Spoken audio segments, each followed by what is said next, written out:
आप देख रहे हैं न्यूज इंसाइडर 24/7। आइए नजर डालते हैं देश और दुनिया की 20 बड़ी खबरों पर।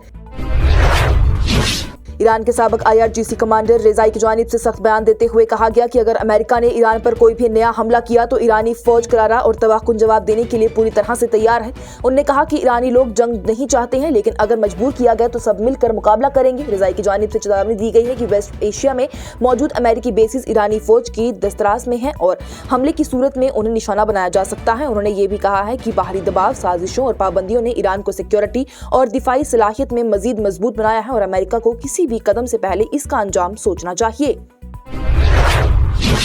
रूसी सदर व्लादिमीर पुतिन की जानिब से जुम्मा को इस्राएली वज़ीर-ए-आज़म बेंजामिन नेतन्याहू और ईरानी सदर मसूद पेज़ेश्कियान से फोन पर गुफ्तगू की गई। क्रेमलिन की जानिब से इत्तला दी गई जिसमें कि उन्होंने ईरान में बढ़ती हुई एहतजाजात के दौरान ही सलाह और सुकून के लिए मीडिएटरी का इजहार किया है। क्रेमलिन की जानिब से बयान के मुताबिक ये कहा गया कि पुतिन ने इस्राएली वज़ीर-ए-आज़म से बात की है और रशिया की तरफ से मेडिटेशन की भी कोशिशों को जारी रखने की तैयारी का इजहार किया है। क्रेमलिन के स्पोक्सपर्सन दिमित्री पेस्कोव की जानिब से मीडिया से कहा गया है कि मॉस्को जल्द ही ईरानी सदर के साथ फोन पर गुफ्तगू के नताइज का भी ऐलान करेगा और पुतिन डी एस्केलेशन को बरकरार रखने के लिए अपनी कोशिशों को जारी रखे हुए हैं। सिक्योरिटी काउंसिल के एक टेंस मीटिंग में अमेरिका ने ईरान को चेतावनी दी है कि सभी ऑप्शंस खुले हैं ताकि प्रोटेस्टर्स पर हमलों को रोका जा सके, जबकि तेहरान ने कहा है कि वो ना तो तनाफुस चाहता है ना ही तकरार चाहता है। यूएस के परमानेंट रिप्रेजेंटेटिव माइक वॉल्स ने कहा कि सदर ट्रंप एक एक्शन लेने वाले लीडर हैं और हर ऑप्शन को खुले रखे हुए हैं ताकि प्रोटेस्टर्स खतरनाक कत्लो-गारत को रोका जा सके। वहीं ईरान के डिप्टी परमानेंट रिप्रेजेंटेटिव की जानिब से भी एहतियात से कहा गया है कि तेहरान एस्केलेशन नहीं चाहता, लेकिन कोई भी हमला सीधा या फिर गैर सीधा खातिर मुतनाजिर और कानूनी जवाब पाएगा। ट्रंप की जानिब से इस हफ्ते के शुरू में ही ईरान के खिलाफ मुमकिन फौजी कार्रवाई की धमकी दी गई थी, लेकिन बाद में ईरान ने प्रोटेस्टर्स के एग्जीक्यूशन रोकने का इशारा दिया, जो कि बाद में तस्दीक हो गई। न्यूजीलैंड की जानिब से जुमेरात को ऐलान किया गया कि उसने तेहरान में अपनी एम्बेसी टेम्पररी बेसिस पर बंद कर दी है और अपने डिप्लोमेट्स को वहां से निकाल दिया है। ईरान में सुरक्षा के बुरे होने की वजह से डिप्लोमेटिक स्टाफ रात के वक्त में ही कमर्शियल फ्लाइट से सेफली वापस आ गए। तेहरान एम्बेसी का काम अब अंकारा, तुर्की से चलाया जा रहा है। मिनिस्ट्री की जानिब से सभी न्यूजीलैंड रेजिडेंट्स को भी ईरान से तुरंत निकल जाने की सलाह दी गई है और कहा गया है कि वहाँ कॉन्सुलर मदद बहुत लिमिटेड है। कम्युनिकेशन मुश्किल होने की वजह से अपने लोग रिश्तेदारों से बातचीत करने में परेशानी महसूस कर रहे हैं।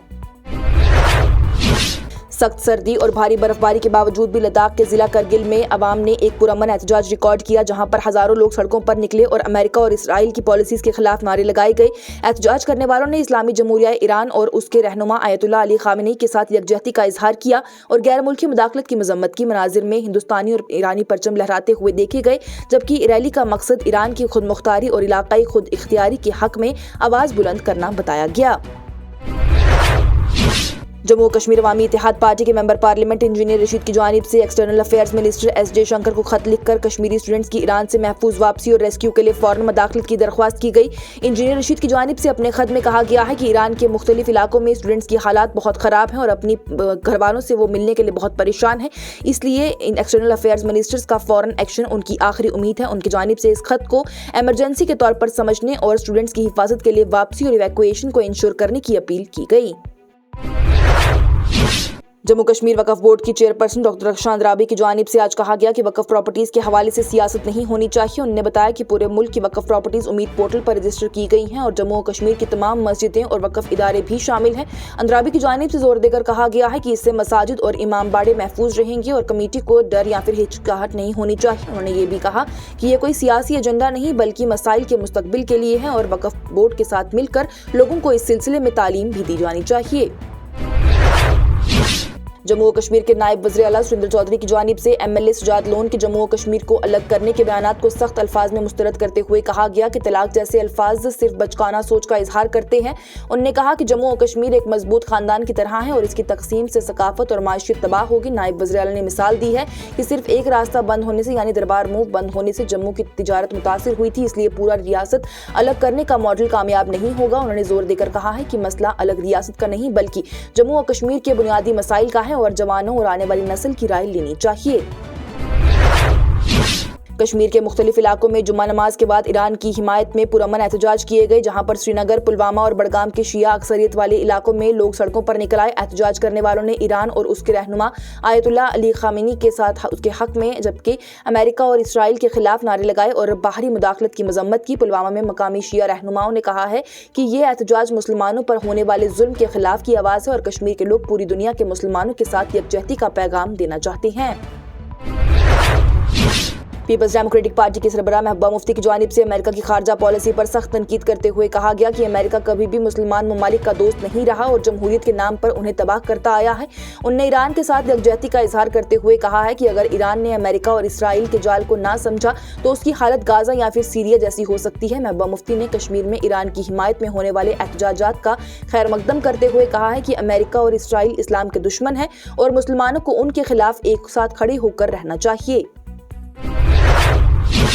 कश्मीर में कई ऊंचे इलाकों में जुमा के दिन दोपहर के बाद ही नई बर्फबारी होने की खबर सामने आई है, जिससे कि एल्पाइन एरियाज को राहत मिली और मौसमी बर्फ का भी इजाफा हुआ है। गुरेज प्लेन में भी लगभग 2 इंच, द्रास में 1 इंच और जोजिला पास पर 2 इंच के करीब बर्फ गिरी है, जिससे कि रास्ते स्लिपरी हो गए हैं। साधना पास पर 2 से 3 इंच बर्फ गिरी है। गुलमर्ग में 1 सेंटीमीटर और दूधपथरी और सोनमर्ग में हल्की बर्फबारी देखी गई। वहीं मौसम के अफराद ने मशवरा दिया है कि सफर करते वक्त एहतियात बरतें, खास करके पहाड़ी इलाकों को गुजरते वक्त, क्योंकि बर्फ की वजह से रास्ते फिसलन के खतरे में हैं।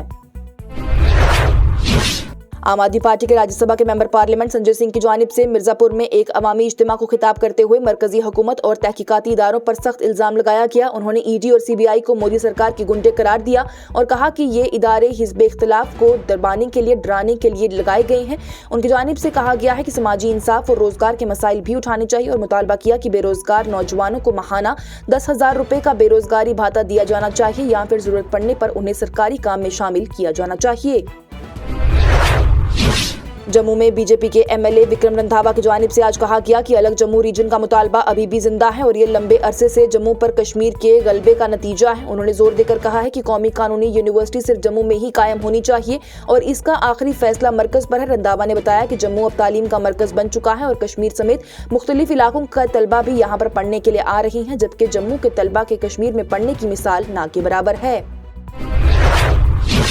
गुलमर्ग के एसडीएम ने जुमा के दिन एडवाइजरी जारी करते हुए कहा कि टनमर्ग गुलमर्ग रोड पर सफर करने वाली तमाम गाड़ियों के लिए एंटी स्किड चेन्स का इस्तेमाल जरूरी है। उनकी जानिब से कहा गया क्योंकि बर्फ और बर्फीली सड़कों की वजह से रास्ते स्लिपरी और खतरनाक हो सकते हैं। ऑर्डर के मुताबिक भारी गाड़ियों का इस रोड पर चलना मना है और कोई भी खिलाफ वर्जी कानूनी एक्शन का सबब बनेगी। एसडीएम ने पुलिस और तहसीलदार को हुक्म दिया है कि ऑर्डर को सख्ती से लागू करें और ट्रैफिक और लॉ एंड ऑर्डर का ख्याल रखें।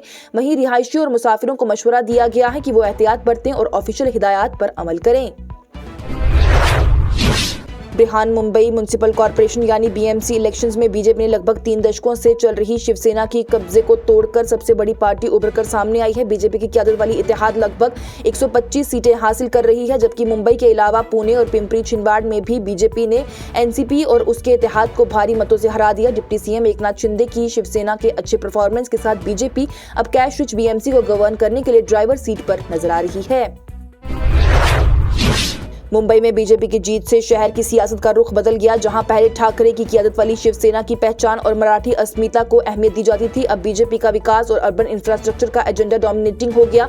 नागपुर में भी बीजेपी 2017 के रिजल्ट को सरपास कर रही है, जबकि कांग्रेस लातूर में क्लियर मेजॉरिटी हासिल करने में कामयाब हुई। वहीं महाराष्ट्र के कई शहरों में बीजेपी और शिवसेना की स्ट्रॉन्ग शोइंग ने हिंदुत्व और डेवलपमेंट एजेंडा को मजबूत मैंडेट दिया। असदुद्दीन ओवैसी की पार्टी एआईएमआईएम की जानिब से तेलंगाना के आने वाले म्युनिसिपल इलेक्शंस के लिए कैंडिडेट के लिए रजिस्ट्रेशन शुरू कर दिया है। पार्टी ने कैंडिडेट से 3,000 रुपए नॉन रिफंडेबल फीस के साथ डिमांड ड्राफ्ट जमा करवाने को कहा है। फॉर्म्स को टाउन प्रेसिडेंट जमा करके हैदराबाद पार्टी हेडक्वार्टर्स भेजेंगे और फाइनल कैंडिडेट लिस्ट ओवैसी ही अनाउंस करेंगे। तेलंगाना में ये इंतखाबात मिड फरवरी में होंगे और 3,000 वार्ड और 117 म्युनिसिपैलिटीज और 6 म्युनिसिपल कॉर्पोरेशन कवर करेंगे, जिसमें कि ग्रेटर हैदराबाद म्युनिसिपल कॉर्पोरेशन सबसे अहम है। वहीं पिछले जीएचएमसी इलेक्शन में भी बीआरएस सबसे बड़ी पार्टी निकली थी, वहीं बीजेपी दूसरी और एआईएमआईएम तीसरी पोजीशन पर आई थी। स्विट्जरलैंड ने जुमे के दिन बर्न में ईरान के सफीर को बुलाया और अपनी शदीद परेशानी का इजहार किया। ईरान में बढ़ती हुई एहतजाजात पर सख्त कार्रवाई के हवाले से, जिसमें कि एक्टिविस्ट के मुताबिक हजारों लोग हलाक हो चुके हैं। स्विट्जरलैंड के फॉरेन मिनिस्ट्री ने यह पैगाम दिया कि हम ऐसी तशद्दुद को समझ नहीं सकते हैं। वहीं मोनिका की जानिब से RTS ब्रॉडकास्टर को बताया गया है, Norway based Iran human rights NGO के मुताबिक ईरानियन सिक्योरिटी फोर्सेज ने कम से कम 3428 एहतजाजियों को कत्ल किया और ANT में इस नुकसान का हिसाब और ज्यादा हो जाएगा। ईरान की अथॉरिटीज ने बैरूनी मदद से बर्पा शुदा अनरेस्ट के इल्जाम लगाए हैं और फास्ट ट्रैक इंसाफ का वादा किया है, जिसका कि खौफ एक्टिविस्ट को बड़े मास एग्जीक्यूशन से है। ईरान में महंगाई और हालात खराब होने की वजह से एहतजाजात जारी हैं और हुकूमत ने इंटरनेट रिस्ट्रिक्शंस अभी भी जारी रखे हैं। इसी बेचैनी के दरमियान मिनिस्ट्री ऑफ एक्सटर्नल अफेयर्स ने हिंदुस्तानी शहरियों को ईरान का सफर न करने और जो लोग वहां पर मौजूद हैं उनको फौरन वापस आने की एडवाइजरी जारी की है। वहीं इतलात के मुताबिक मिनिस्ट्री ऑफ एक्सटर्नल अफेयर्स की जानिब से ईरान में फंसे हुए हिंदुस्तानी शहरियों की सेफ वापसी और इवैक्यूएशन के लिए इंतजाम किए जा रहे हैं और आज तेहरान से दिल्ली के लिए पहला जत्था भी रवाना होगा। और Venezuelan opposition leader Maria Corina Machado की जानिब से व्हाइट हाउस में US सदर डोनाल्ड ट्रंप को अपने नोबेल पीस प्राइज की मेडल सिंबॉलिकली दी गई। उनकी वेनेजुएला की आज़ादी और जमहूरी कोशिशों में दिए गए खास इरादे के लिए शुक्रिया अदा के तौर पर मचाडो की जानिब से इसको तारीखी भाईचारे का पैगाम करार दिया गया और कहा गया कि ये इशारा US वेनेजुएला के ताल्लुकात का इजहार है। ट्रंप ने इस जेस्चर को बहुत ही खूबसूरत इज्जत का पैगाम करार दिया है और मेडल कबूल किया, लेकिन नॉर्वेगन नोबेल इंस्टीट्यूट ने बाद में वाजे किया कि नोबेल पीस प्राइज को ट्रांसफर, शेयर या वापस नहीं किया जा सकता, क्योंकि ये फैसला हमेशा के लिए कायम रहता है। इसके साथ ही टॉप 20 हेडलाइंस का ये मरहला हुआ इख्तिताम पजीर। दीजिए इजाजत, लेटेस्ट अपडेट्स के लिए देखते रहिए न्यूज़ इनसाइडर 24/7।